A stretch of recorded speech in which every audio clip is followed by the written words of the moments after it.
And I'll give it just a minute to make sure we're working. Welcome, welcome. It's a Wednesday night and we're all together now for a member perspective call. I hope you all are having a good week so far. We are joined here on the first Wednesday, but it's the second Wednesday of the month because of the holiday.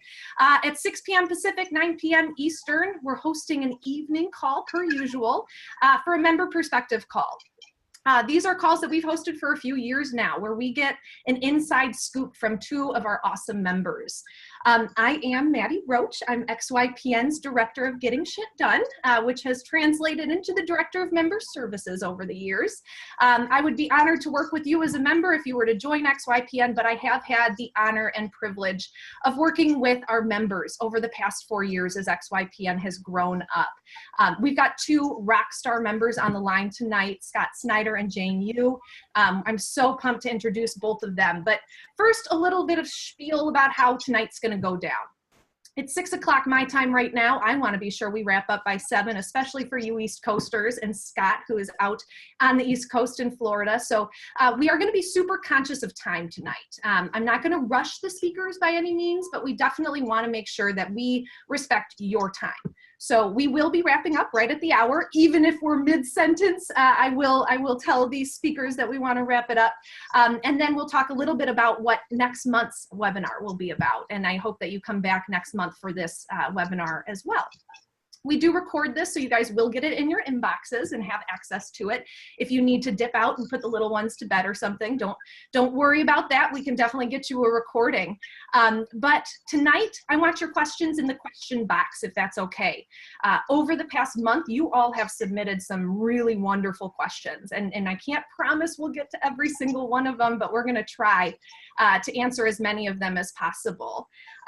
So we know that starting an RIA is a journey, and the members of XYPN know that better than anyone else. As an RIA owner, you'll be wearing multiple different hats at any given time. You'll be staying up late to finalize those perfect pieces of your business plan, and you certainly all will be looking to snag your first clients. And that is what we're going to be talking about tonight. The two Rockstar members we have on the line have done just that. Not only have they built awesome businesses and that they're servicing clients currently and loving it, but they've succeeded at securing their first clients. And so we're going to talk to them about that tonight and what that meant for them and where some of the pain points were. But first, I'd really like to have my our wonderful members introduce themselves. Jane, if you wouldn't mind giving us a quick rundown of your firm and where you're located, and then we'll jump over to Scott and then we'll dive in. Sure. Yeah. Hi, everyone. My name is Jane Yu. I'm based out of Oakland, California in the Bay Area.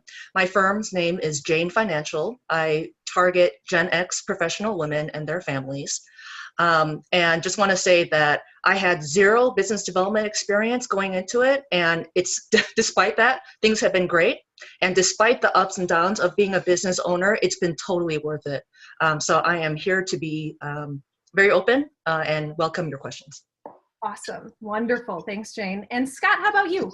So Scott Snyder here with Mellon Money Management, and I'm based out of Jacksonville, Florida. Originally started my firm in Columbus, Ohio, about a year and a half ago. And I focus primarily on college planning and student loans. And that seems to be where a lot of my new clients land. So it's the niche part of it, of the business, is really truly what does help. So. Wonderful. We'll dive into that for sure. Yeah. We have dropped some helpful links over into our chat section, so go ahead and check out Jane and Scott's awesome website, see what they're like and how they show their services to the public. But let's dive into the meat of the call and talk about marketing and what brought those first few clients in the door and how it started to ramp up and settle in as a real thing. Scott, why don't you start first? What has been just kind of generally the most successful marketing for you and your firm right out of the gate for getting those first clients? Out of the gate, and I think it's going to be different for everybody, but for me, it has been, because I had the challenge of moving cities. So I was totally new to Jacksonville. I'm originally from Columbus, grew up there. My business, I started it, I'd been in the industry for a total of 11 years. So when I started, I had some years under my belt and some clients that I was able to bring on board originally. So that gave me kind of I would say an advantage of not feeling desperate. But to answer your question, I was able to get a lot of my clients when I moved down here through FPA, which is a great association to be a part of. And I just really networked there with some advisors that had high minimums, about a $500,000 minimum at both of these firms. And as a result, they've been sending me referrals. But in addition to that, I walked them through my process, met with them over lunch, and actually walked and showed them how I put together a very specialized plan around student loans, so that they really connected. Anytime they heard that they would send me somebody that really fit into that, because I'm not the only advisor that they refer out. So I think having a really good website has allowed me to stand out maybe among the other advisors that they might refer, because it seems to be pretty consistent on that front. But there's other ways I've gotten clients that I can talk about, but for time's sake, I'll let Jane kind of chime in on this as well. Yeah, sure. Jane? So I've been in business for a year. I forgot to mention that earlier. I've been relying on 3 marketing channels to this point.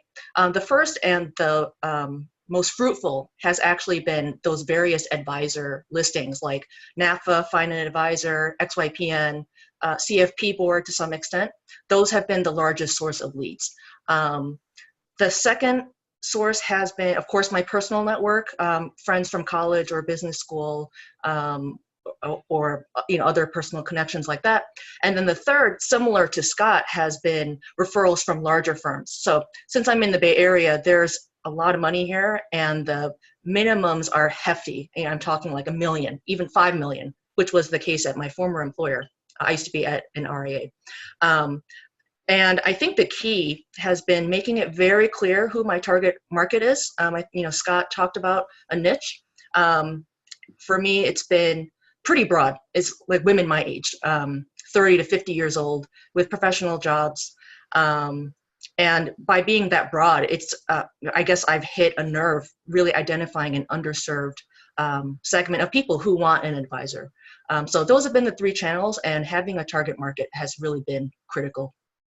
Wonderful. We already had a question roll in about niche marketing, and then we'll talk a little bit more about niching up in a minute.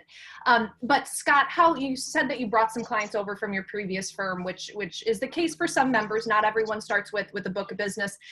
Not counting those, how quickly did it take for you to get your first client? Pretty quickly, and piggybacking on what Janet said about the listings with the different places. I think one of my first clients within a month of listing myself on XYPN's Find an Advisor site. I think NAPFA was pretty quick too. So I mean, it was a lot sooner than I expected. And actually, Michael Kitsis had sent me a referral through somebody randomly that was in Columbus area at the time that was looking for an advisor. So it's crazy how you come across clients sometimes. You just never know. But it was pretty quick. Wonderful. Jane, same experience? Yeah, yes, overall, the growth has been a lot faster than I expected. Of course, it's hard to guarantee when clients will roll in.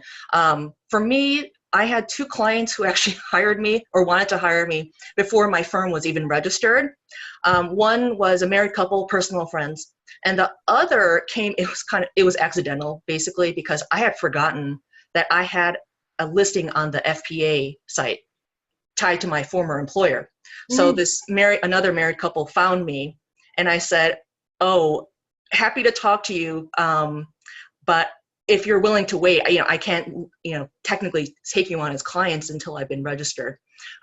So one personal network, and the other was one of the advisor listings, which was an accident.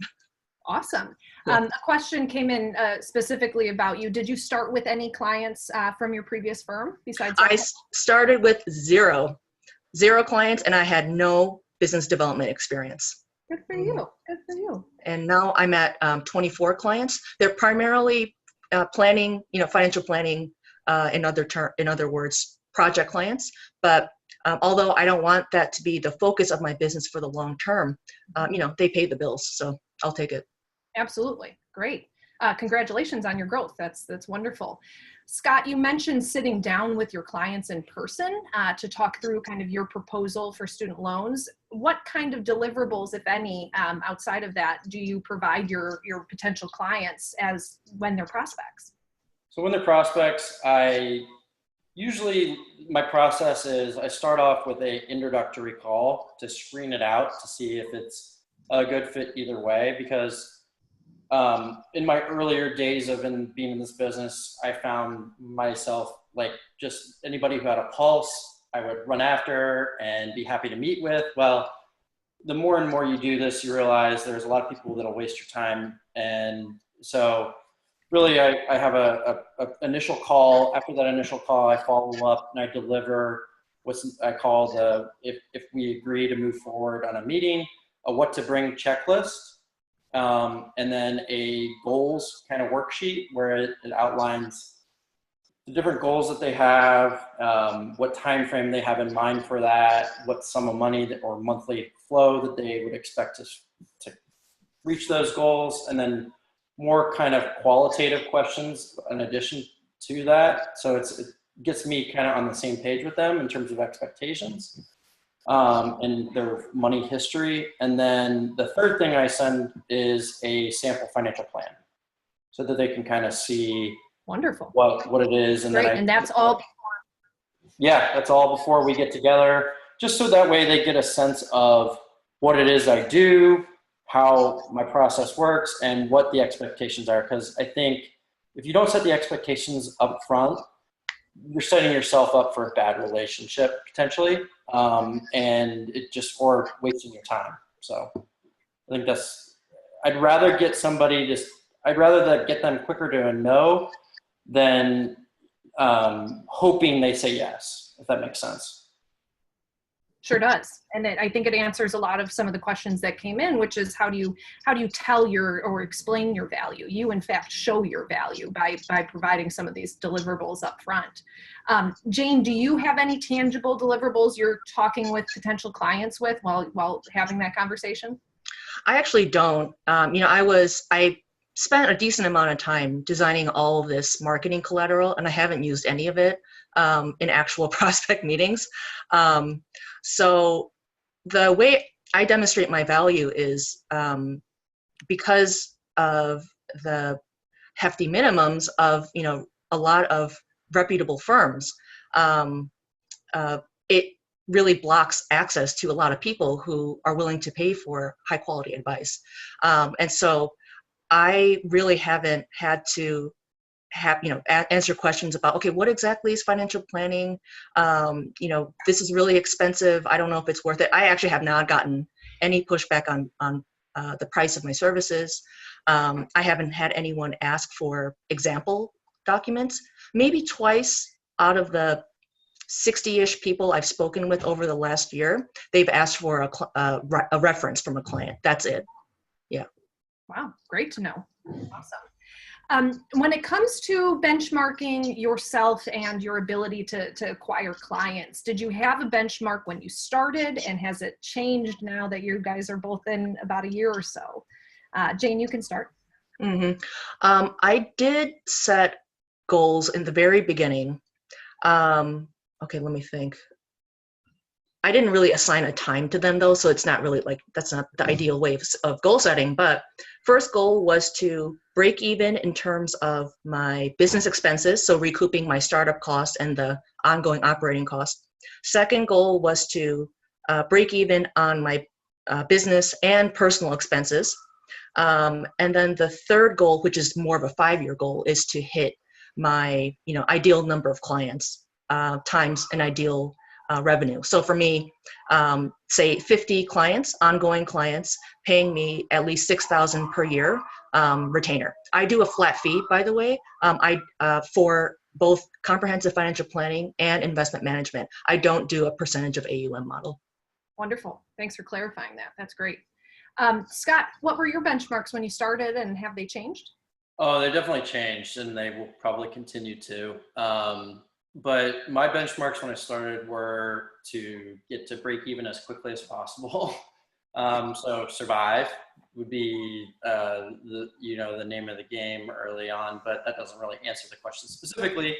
It was try and get two clients a month was my goal.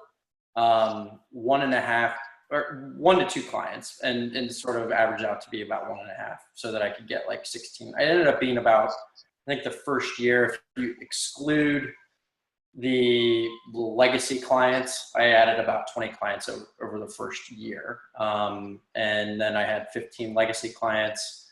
So with all the move and everything, it was kind of crazy to do all that. But once you get through that initial blur of things, then you kind of reset expectations. And that's what I've done now. Is I am starting to look at it. I've raised my fees along the way. I used to have a minimum at 100. Now it's 150 per month on my subscription.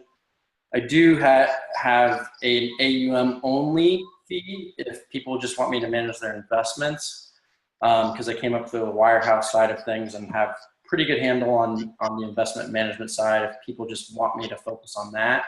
But the ideal client is somebody that wants me to quarterback everything. So what I'm looking to do now is almost set up like a waiting list of clients, so that I'm not taking, because I went through some growing pains about 2 months ago where I took on 6 new clients, and then it kind of killed my momentum on other things, and I felt like I was getting counterproductive with just my business overall. And I talked to Carolyn McClanahan, who's pretty well known in the industry. She's also out of Jacksonville. She was telling me about this, that they've developed a waiting list. So that's what I'm doing now. And so my benchmark now is probably one client per month, but at a higher minimum of fees. So I'm being more selective. Yep. Wonderful. Did either of you guys have a number of people you wanted to talk to each month as your goal about your firm, or number of prospective meetings you wanted to have? I think it's hard to say. I mean, at first I did, but it was like, 1 a week would be the ideal like number of leads I get. But I've been getting more than that lately, and it's almost like too much. But once you've gotten to a certain level of clients, it feels like it.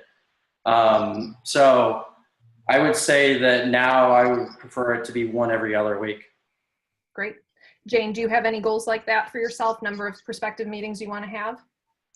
I may have set a goal like that, but there's always good intentions, and then to actually monitor stuff is a different story. So I'm trying to think, like jogging my memory. If I set a goal of like 2 new clients a month, like Scott mentioned, then I tried to back into, okay, if I want to target 2 new clients a month, then that means I need to have at least 6 prospect calls every single month at a minimum. So hopefully that provides clarity to people out there. But I didn't really set a goal. Sorry, I was just going to piggyback something that you're saying there, because I like what you said about backing into it.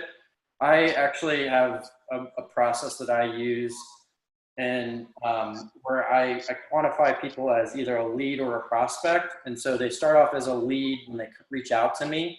And so I keep track of anybody that sent me an email that showed interest or called or whatever it may be, but that initial warm contact, and then they're qualified as a lead. But as soon as I set up a meeting with them where we're actually talking business, whether that's through video or over the phone or in person, but we're actually getting down to business, they become a prospect. So I keep track of those ratios of where they move through that funnel, and then from prospect to client. And so I think that's a good way to determine what you need in order to hit your goals. And then if you have a minimum number of revenue that you expect from each client, that's really how you can start backing into what you need and what benchmarks to set for yourself. Wonderful. That leads me to my next question. Jane, do you know what your success rate is, or your conversion rate is, on prospective client meetings? Okay, so it depends on how I define the I guess the denominator basically. So if I have 24 clients right now, or I mean, since launching, and I believe I've spoken to a total of like 60 or 70 people over that year. So that's like a 33%, let's say. But then if I winnow out people who basically, just disappeared or weren't interested after the very first, free 30-minute get to know you, then it's been closer to almost 100% conversion. Wonderful. Yeah. Wonderful. Scott, what about you? Do you know your conversion rate? Yeah, absolutely. I'm actually going to be talking about it at the conference at the KPI topic or whatever. I'm one of the panelists. Great. So what I use is, like I said, that lead to prospect ratio, prospect to client, lead to client. So for 2017, I was 70% from lead to converting a lead to a prospect. And then prospect to client was a close ratio of 68%. If you go from lead to client, so, because I think it's really, you want to delineate these things because you want to figure out where the gaps are or where there might be some leakage. If something's not moving through the process consistently, you want to know, okay, well, I'm clearly not good at the front end, or maybe I'm not good at the closing side of it and getting the business, asking for the business. So but my overall close ratio from lead to a client was 47%, which is pretty good. I think the average is about 35% for most advisors. I'm actually trying to bring that down. Like I said, be a little bit more selective, but actually this year it's gone up even more. So anyway, that should give you at least an idea of how I track everything. Great. No, great answers from both of you. Thank you. This ties into a question that someone, one of our callers asked, but also had been submitted. Jane, you mentioned NAPFA. I think Scott mentioned FPA. What role, if any, do these networks provide you, and do you rely on them for the networking opportunities for potential clients? So I'll answer first. In terms of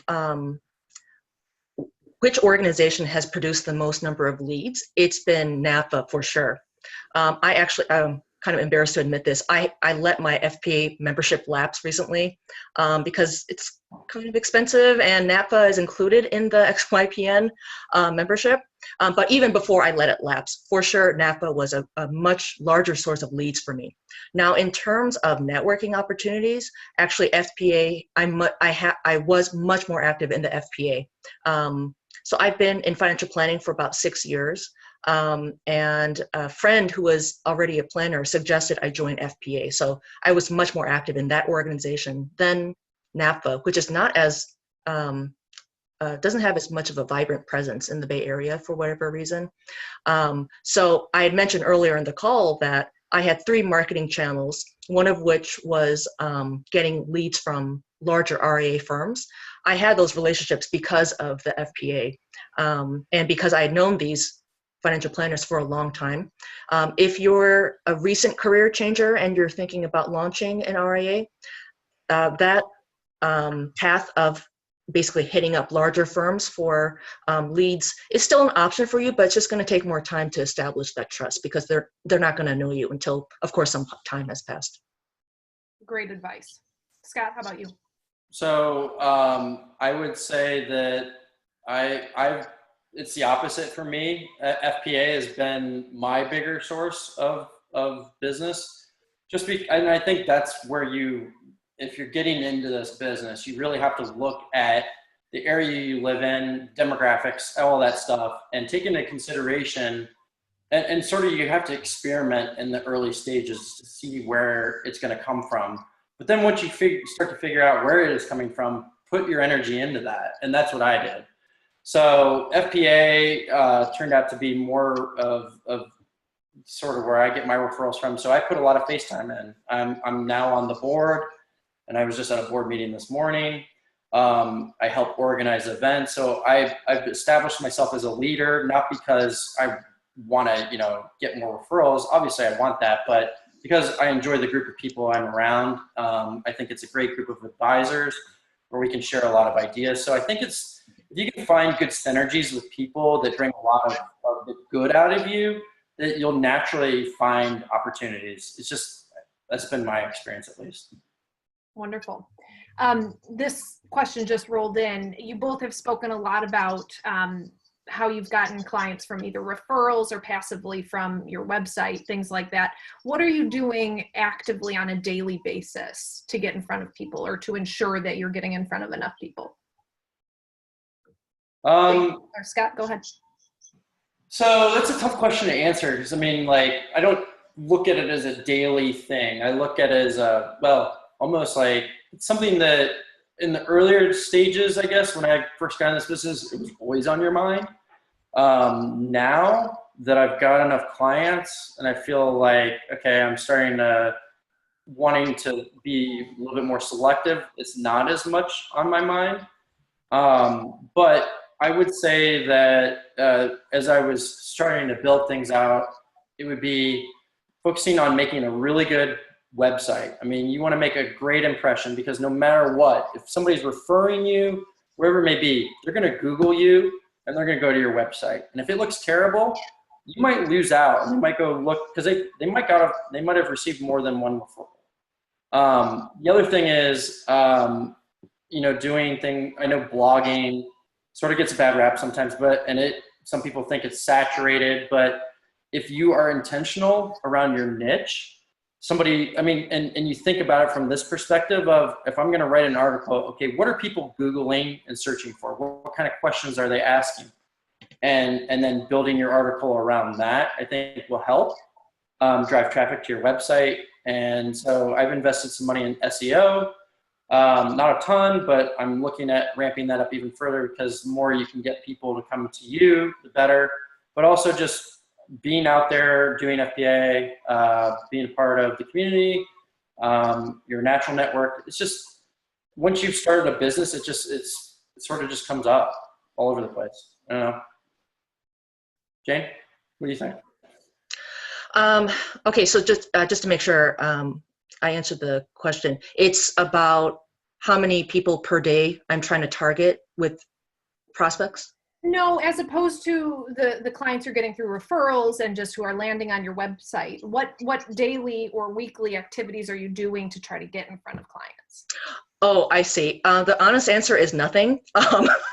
I should be blogging regularly, every month at least. I haven't done that in months, to be honest with you, because it's been so busy with the volume from the various advisor listings and then to a lesser extent, referrals from existing firms. Interestingly, I actually just enrolled in a marketing group coaching course with a woman named Kristen Herod. I think she used to be involved with XYPN a couple years ago, and she was a guest on the podcast. Former RIA owner, now is focused on marketing consulting for RIA owners. That marketing was her previous job. So I really am eager to get her help in figuring out a plan for attracting more of my ideal clients. So I may have mentioned earlier in the call that I don't want to build the business on a series of short-term projects because there are very high acquisition costs. Once that project's done, I got to go out there, talk to at least 3 people in the hopes that one of them converts to a project. So it's just a very, I think, tiring way, to put it lightly, to run a business. So anyway, I'm looking for Kristen's help to really hone in who is my target. Right now it's pretty broadly defined. Once I define that target market, then come up with the really clear marketing plan to only speak to that person. So right now I'm focusing pretty broadly on Gen X women. Maybe I should focus in on 35 to 45-year-olds, so a segment of Gen X women who only work at publicly traded companies, so I can help them with their equity compensation planning, and who are not married. So like myself, I'm not married. Maybe who don't have children. Same situation as me. So it's like, really getting a lot more targeted, and then building a marketing plan from there. So I'm still figuring it out, a long story short. And I think Scott may have mentioned this before, is things will change inevitably. Your target market's going to evolve. The marketing collateral that you use will evolve. Everything is going to lots of things might change pretty quickly. So just be ready to be flexible. Just like our financial plans with our clients, right? Awesome. Jane touched on it. Scott, are you blogging? Do you rely on blogging? Do you think it's something that is worth your time? I do blog, but also along with what Jane said, I feel like I don't do it as frequently as I would like. It kind of ebbs and flows because I do some travel with going back and forth between Columbus because I've got 15 clients back in Columbus that I got to see. Got a family, just there's a lot of different reasons why, but I'm trying to get it so that it's at least every other week on average. And I've been pretty good about that, I would say overall, but I would like to do it more frequently than that. And I'm even looking into potentially getting a ghostwriter. The issue with that is just, I think when you're a firm owner, it's like you're relinquishing control and that's the struggle. But I think as you grow your business, you realize that all the hats that you wear, you can't wear them anymore. And you start to have to hand some of those things off, whether you outsource that or you hire somebody to do some of the tasks that you don't want to do anymore. Yeah. Did I answer the question? Yeah, you sure did. You sure did. Let's jump into this niche thing. You guys have both talked about your niches and how it's paid off for you. Jane, did you have a niche when you started? And if you did, or if you didn't, was it a progressive change that you've created a niche? I definitely had a niche when I started. I think it's really, I think it's business 101 to have a target market. Now, in the very beginning, of course, I started with 0 clients. I was willing to be flexible and work with, for example, 68-year-old retiree who wanted help with Social Security planning and Medicare planning. Not a problem because it, pays the bills, like I was saying before.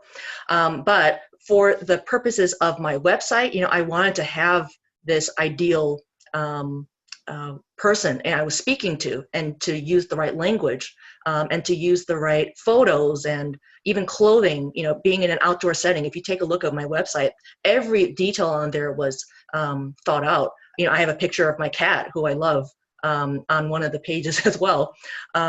So I definitely had a niche, a target, client in mind.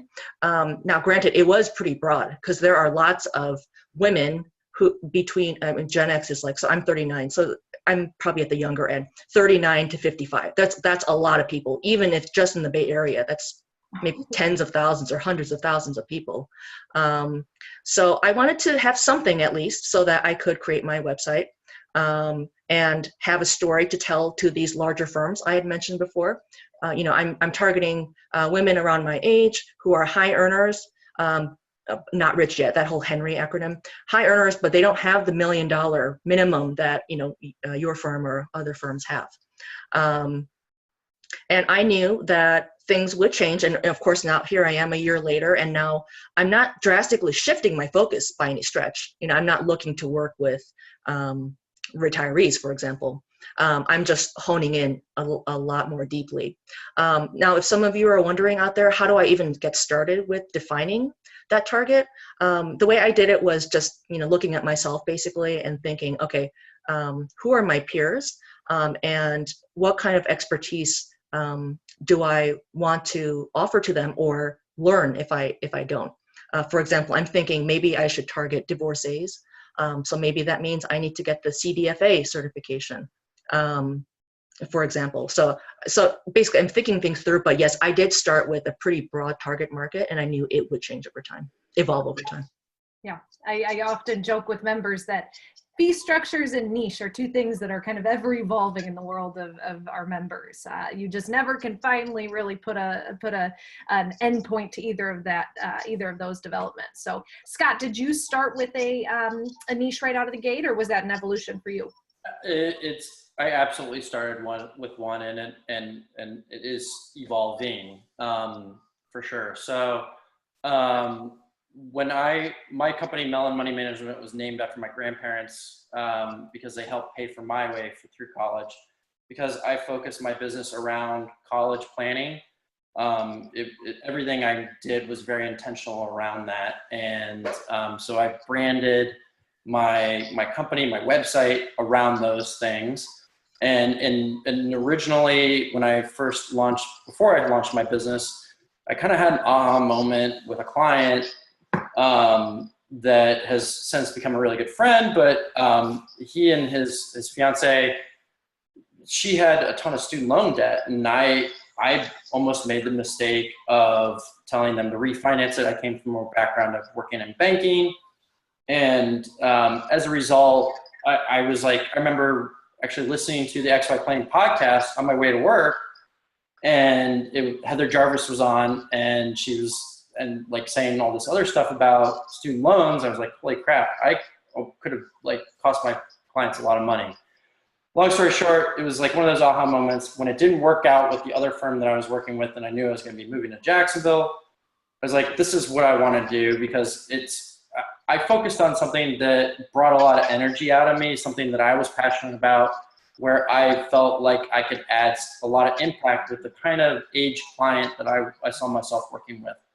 So, and it's now evolving into, I've taken Joe Messenger's course around more of the college pre-approval is what he calls it, but it's focused on how you fund college and how you pay for it. So for families that are sending their kids to college, or more college-bound families, I'm trying to move a little bit more upstream and focus on that, and hopefully bring on more of a junior advisor at some point to focus more on the student loan side of it. But I just have a passion around that area, and so that's what I've made my focus on.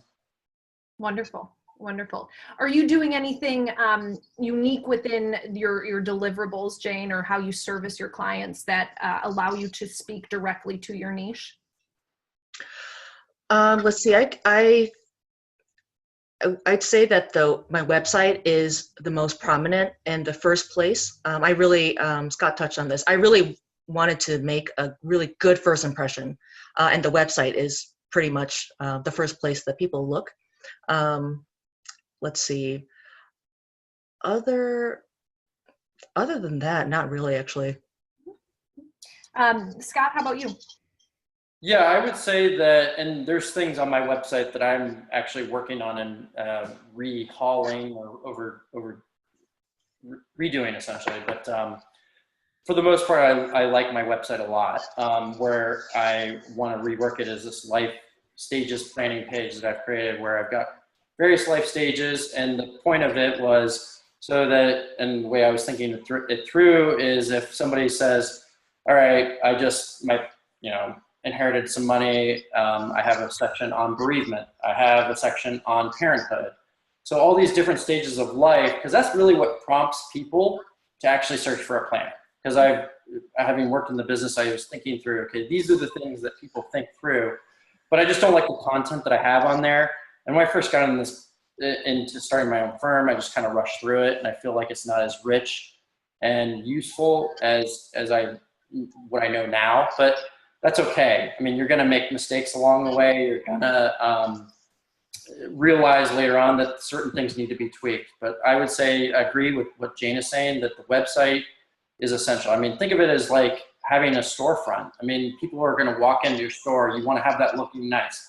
Same thing for your website. So I would say that's a big deal. And then I do have some deliverables. Like I have a checklist for people that don't have student loans, and I have a separate checklist for people who do have student loans, because there's certain instructions I have included with that. So it's I try to create processes, because I want to be able to immediately be able to move on to the next thing and have stuff ready to go.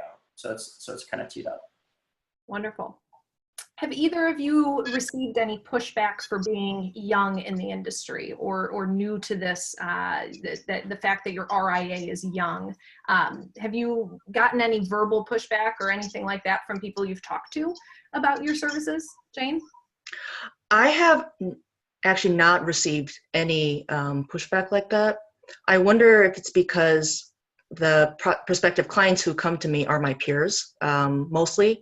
I mean, I have had some clients who are 20 to 30 years older, but my work experience may address any concerns if people do have concerns about my age.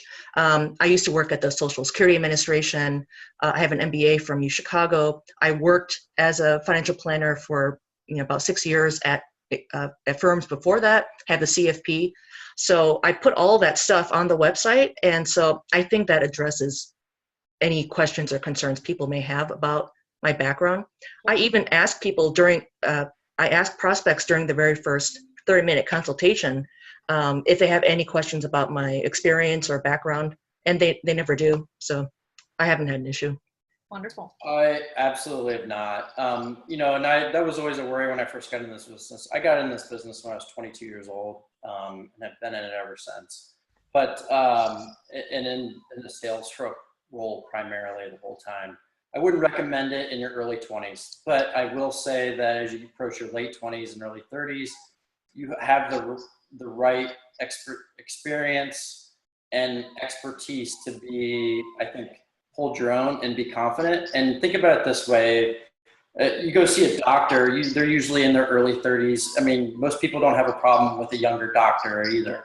As long as they're competent and confident in what they're providing, I think that comes across and people will buy into that. It's when you hesitate and don't believe in yourself or are not passionate about what you're doing, then people kind of see through that. So I think you gotta believe, you gotta have the right knowledge and experience for sure. But if you have that, then it's a matter of confidence. Great advice. And thanks for your openness about that. As you were concerned before you started, there were several questions that lent itself to the concern about being either young in terms of age or being a young firm. So thanks both for the comments on that. Oh, Maddie, I have one more thing I just thought of. I was concerned about not having experience working with my target market. So at my previous firm, I had worked with 65-year-old multimillionaires. And so their needs are very, very different from a 30 to 40-year-old person with a couple of RSUs and, making a good income at, whatever company. So what my strategy was to find guinea pig clients, basically, people who were in my target market. And I was doing this actually while still employed at my previous firm. Of course, and I couldn't charge them, of course, and I didn't want to anyway, but I put together a financial plan for them. So I had some practice. I knew what kind of issues would probably come up for my target market for the future business. And so for anyone out there who, if you're worried about coming across too young or worried about your firm being too young, that could be one way to approach it. Find maybe a couple friends, 2 or 3 friends who are in this, your rough draft version of the target market. Charge them some nominal fee, maybe like $500 or $1,000, whatever it is, so that they're actually committed to the process. Because I think if you do things for free, people might not take you as seriously. So charge something small, get some practice, and then as you're doing prospective calls, you could say, "Oh, I've helped clients like you, say for college, or figure out what to do with your restricted stock units because of that experience with the guinea pig client." Yeah, I actually did something similar to what you just mentioned when I was with the previous firm. That's the story I was telling about with the client who had student loans. I mean, I almost dropped the ball on that, but then I kind of hit the pause button and told them, "Hey, let me dive into this before we make a decision." And that's what I did. I took Heather Jarvis's course. So we had to delay the decision and plan around that, but I already had the luxury of earning their trust and them being a good client. So I was able to sort of learn along the way with them. And I think as long as you're open and honest when you don't know something, or are willing to say, "Hey, can you help me kind of work through this process and do more of a trial run," I think people are willing to see, to help somebody else out if you frame it the right way. So I like what Jane said. Great. Were your first few clients in-person interactions? Did you meet them personally before they signed on, or was it virtual for those first handful of clients? Jane? Okay, good question. almost all of my clients actually have been local to the Bay Area. The first interaction, whether they're local or not, is a 30-minute phone call, like a get to know you consultation. Then my prospecting process is pretty short, actually. The second meeting, which is the last step of the prospect process, is to do a proposal review for an hour. If they're local, I do it in person in my office in Oakland. If they don't want to drive because the traffic can be pretty bad here, then I'll do a video call. But it's strange, like even though it's still a virtual relationship, I think people still have some kind of peace of mind knowing that I am nearby. Just 45-minute drive if they wanted to see me.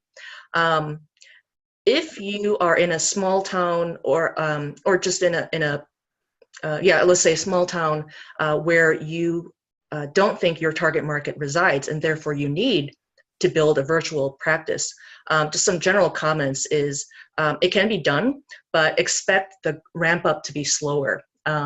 There's a XYPN member, maybe some of you have heard her podcast interview. Meg Bartelt is the first person that comes to mind. I'm sure there's more than just Meg, but she really had to blog religiously every single week. She had to find the right Facebook groups where her target market resided, women in tech. And she happened to work in tech in the Bay Area, so she had some personal connections too. But once she got some momentum, now her business is really thriving. But I think it took her longer to maybe achieve break even, or it just took her longer to feel comfortable than I did, being in the Bay Area where there's a lot of local people in my target market. Great, thanks. Scott, how about you? What was the question again? Sorry. Were your first handful of clients local? Had you met them locally, or were they virtual? Yeah, they were local primarily, but I would say so because they were all clients that I had brought on from previously working with. But I would say one of the first 5 clients that I brought on in the first couple months actually lived in Indianapolis, and so I did get some virtual clients, and it was because I think of if you are a kind of a knowledge expert or a subject matter expert, people will seek that out from wherever they are. They just want the answer. So I think it depends on your niche too. And it's, you're going to have to Jane's point, focus a lot more on the digital side of marketing. And because that's how people are going to find you. So you want to cater to more of a national audience and think about it that way. Because still a lot of people, when they Google something, it's going to bring it up based on local results. So that's why you still, even if you are doing a lot of digital marketing, it tends to be locally based. So hopefully that answers it. Sure does. I appreciate that. Thanks. And you hit on, Jane, kind of the essence of this caller's question. It sounds like they were located in a small town, and the availability of potential niche clients just isn't there. Have you had, or tell us about kind of what the first couple questions are that people will ask you, and how you respond about your firm when you first meet them in either a networking event or another industry, where you would be meeting your ideal clients, I should say. Okay. Okay, I'll take that. So the first question they asked me, like, what does your process look like? How do you charge your fees?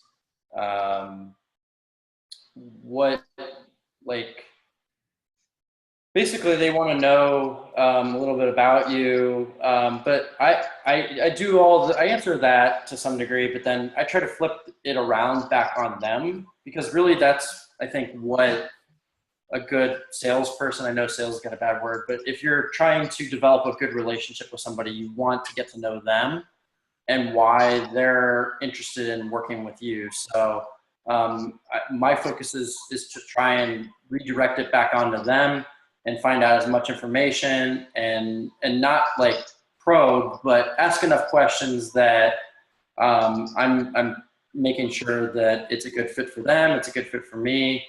And then I try to adjust the conversation from there and provide whatever it is I feel like they need on the spot. So it's kind of a hard question to answer because it's more of just like this, where we have more of a dialogue and you just try to kind of figure it out as you go with the person. Mm-hmm. Yeah, I think the concern is to not come off salesy in your responses. Jane, what are kind of the first few questions people ask you about your business and what you do?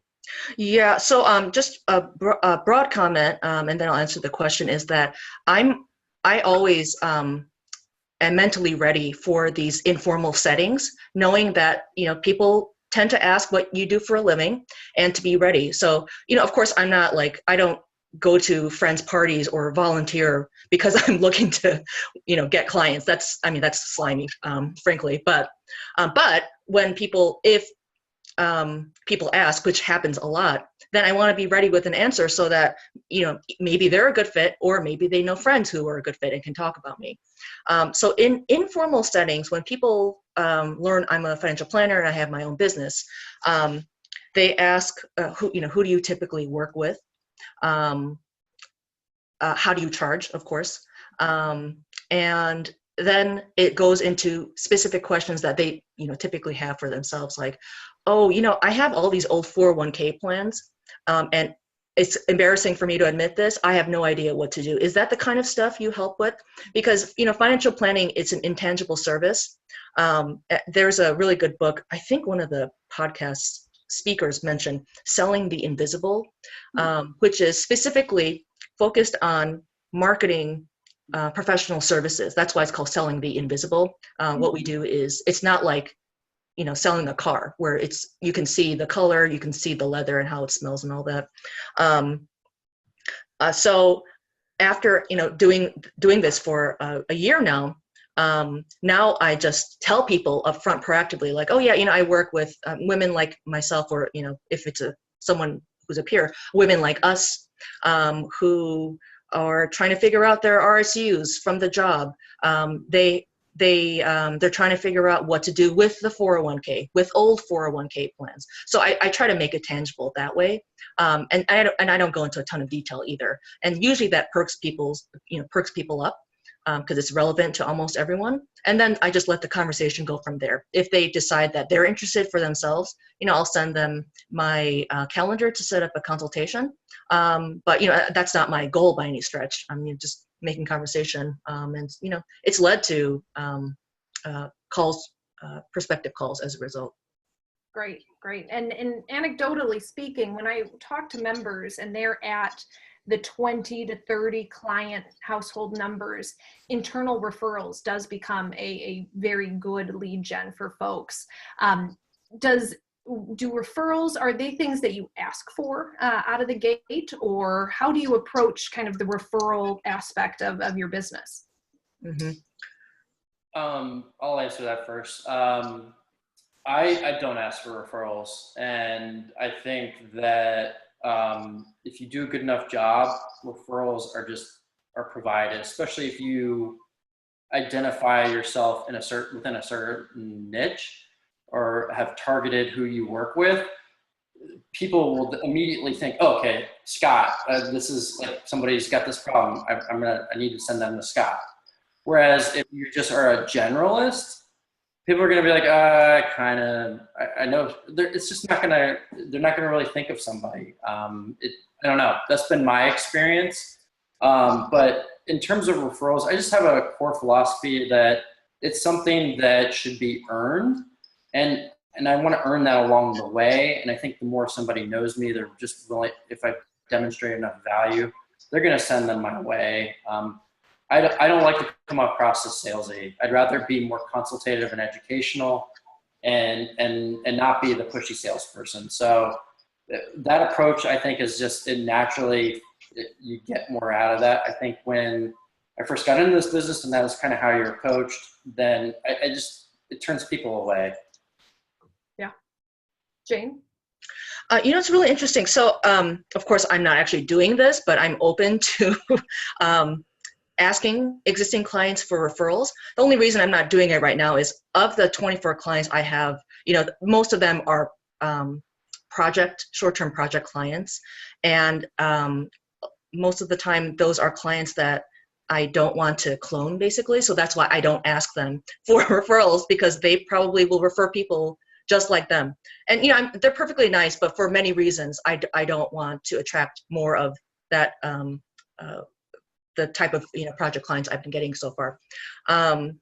Now, as I build my retainer business, the ongoing side of the business, I actually I attended some training at my previous firm, and this person wrote a book. I think you can buy it on Amazon.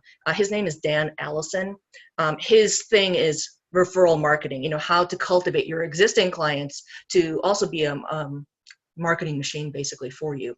And it's interesting, in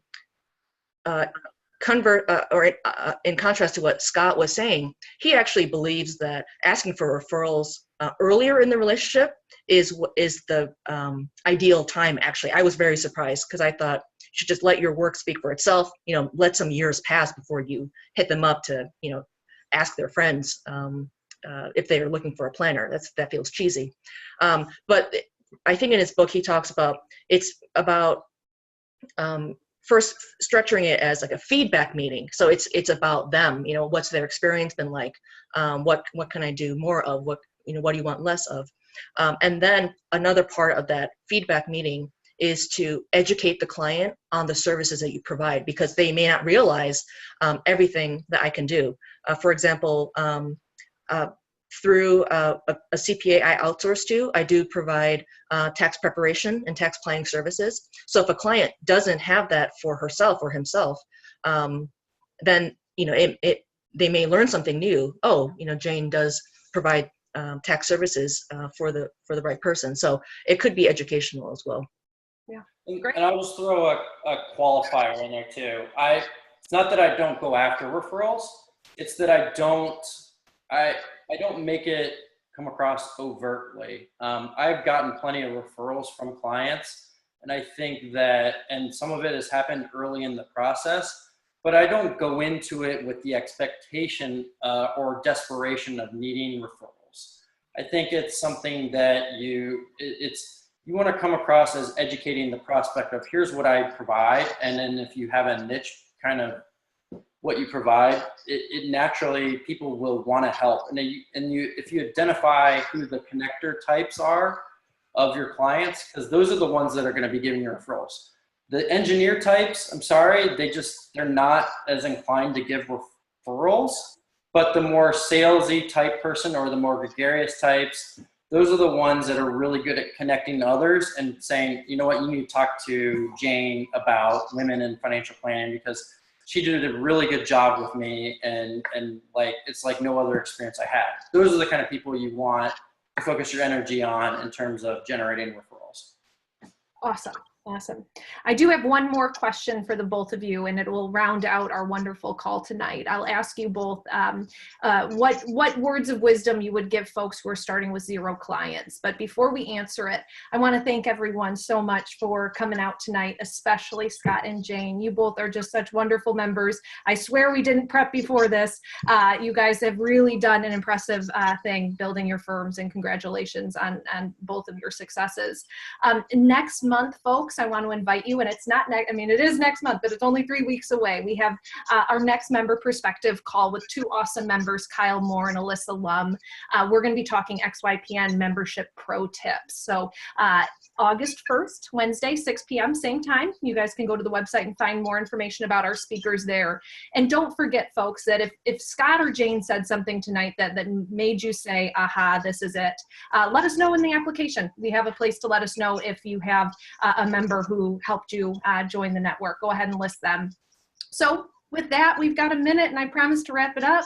Jane, any words of wisdom for the folks out there who are starting with 0 clients just like you were? Yes. Don't be intimidated. You can get it done. I was nervous because not only did I have 0 clients, I had never done sales in my life. So what I did to address that was take Nancy Blakey's sales training course, BLEEKE. She was also a podcast guest. Totally worth the money.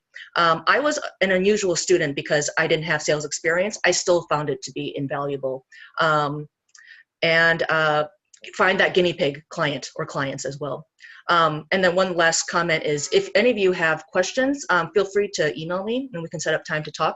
I think my website was somewhere in the chat box there, so my contact info is there. Love it. Thanks, Jane. How about you, Scott? Yeah, likewise. Feel free to email me, call me, whatever. And I also have a Calendly page on my contact page. You can set up a call that way too. So I would say the biggest thing is have a plan in place and then hold yourself accountable to executing it, but be willing to pivot when things aren't working out. Recognize, don't bang your head against the wall. If you're putting all this energy into something and it's just not working, be willing to experiment.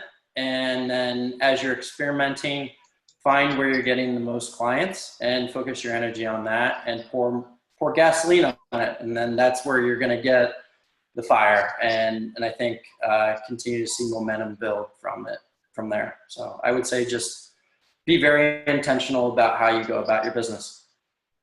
Great advice. Every minute of tonight's call was so meaningful. Thank you both again for your time and what you're doing to service your clients and move our industry forward. With that, folks, it's 7:01 by me. It's time to wrap up. Thank you all so much for calling in. I think we've dropped the link in to register for next month's member perspective call, but we're here every month. Jane and Scott, so looking forward to seeing you guys again and keeping up with your continued success. Have a great night. Great rest of your week. Happy summer. Thanks, Maddie. Bye-bye. Thank you, everyone.